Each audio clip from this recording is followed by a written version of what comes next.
how life was changing in the 18th century? On this segment of today, we will be taking a blast from the past as we learn about all aspects of life, from fashion and home life, to food, to medical practices. Also, we'll get a visit from various experts and a complete European fashion show. Today, this Thursday, December 2nd, 2010.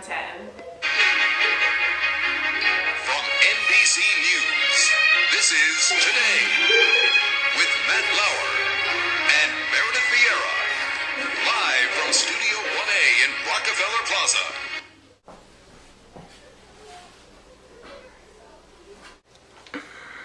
For our first segment this morning, we have our favorite European food analyst, Carrie Ann Fitzpatrick. Carrie will be talking to us today about how to vary your 18th century diet now that more food is available. Carrie? Hi all, I'm Carrie Fitzpatrick, and I'm going to be telling you all about the 18th century food today. So for those of you who are on a limited budget, we have some great foods available.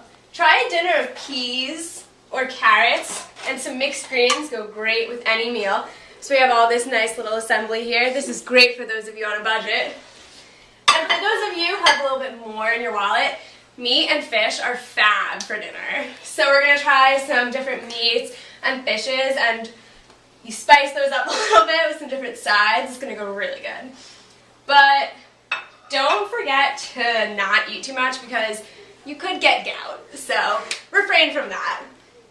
And bread is a great meal or side for any budget. It goes good with everything. So right now we have some rye bread here. It's fab.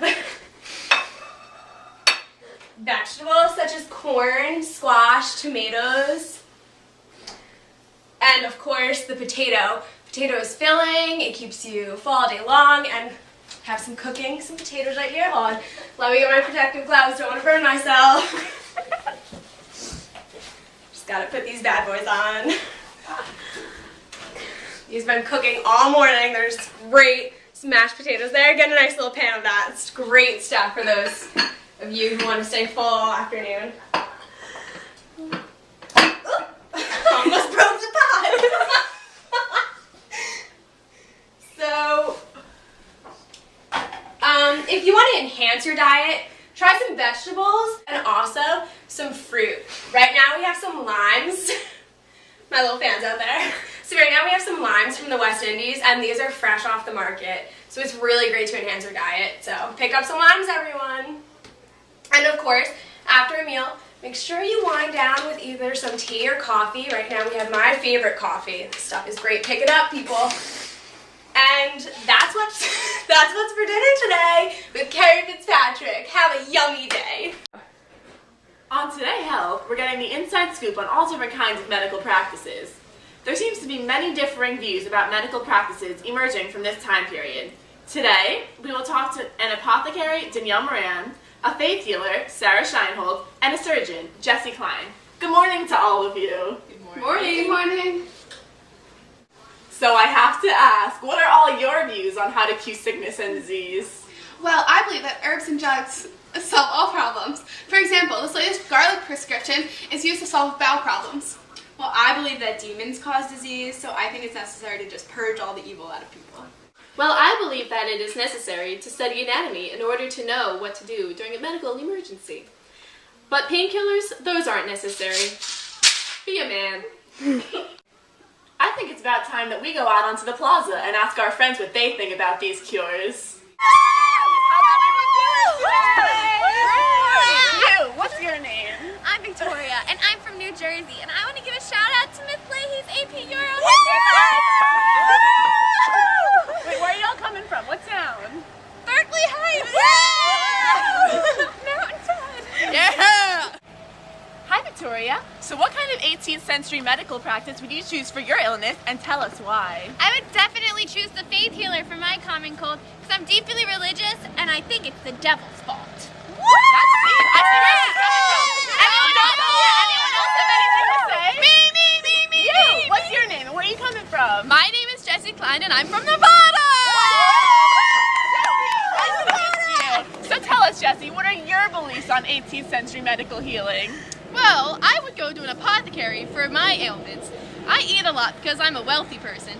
Eating fish and drinking a lot of wine makes me have gout sometimes. So I might need to get those bowels moving and go to an apothecary for some herbs. Thanks, Jessie. Next up, we'll hear from our European fashion analyst, Victoria Clark. Thanks, Jessie. Hi guys, I'm Victoria and I'm an 18th century home life and fashion analyst. We're on location at the Museum of European Fashion. And here comes our first gorgeous models.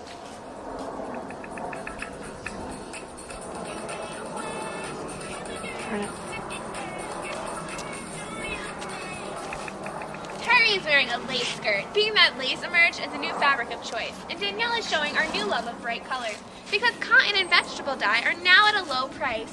Thanks, Carrie and Danielle.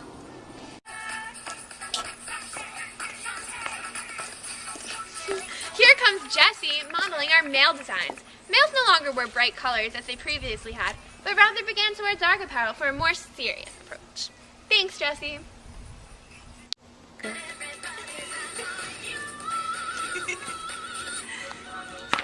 Chelsea and Sarah are modeling hair ribbons, a very popular way for women to express themselves. Ribbons could be any size of color, which shows individuality. Work it, girls. Fashion is clearly no longer just for the elite anymore. You can see this beautiful individuality on everyday girls, just like these. In addition to fashion, home life started to change during this period too. Families put inner barriers in rooms in their houses for more privacy, and windows allowed more light to shine in homes, which is always a plus. Also, families began eating from individual plates instead of all sharing one, and homes are heated with coal stoves. That's all for today. Live from the European Fashion Museum, I'm Victoria Clark. Now back to Chelsea and Rockefeller Center. Hi, thanks for tuning in with us on today, Thursday, December 2nd. Make sure you tune into the office tonight at 9:30. Have a great day.